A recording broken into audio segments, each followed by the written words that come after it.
Саламатсыздар ма? Қош келдіңіздер онлайн курсына. Геоморфология және төрттік геология пәні бойынша өте қуаныштымыз бізге қосылып отырғандарыңызға.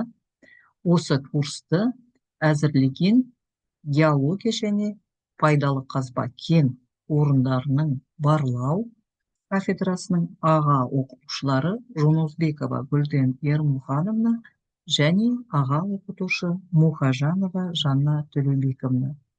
Сіздерге осы курста біз сәттілік тілейміз.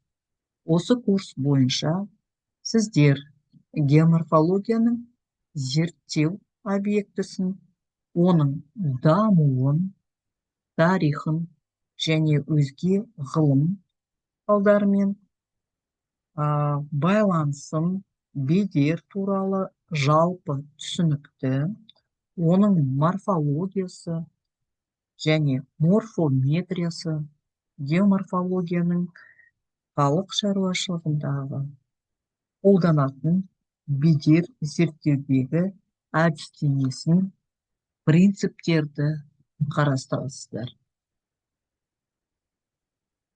Бұл курс геоморфология және төрттік геоморфология пәнінің типтік бағдарламасына сәйкес жазылған. Геоморфология курсында негізгі түсініктер бедер туралы жалпы мәліметтерді және бедер түзілу факторлары ашып көрсетіледі.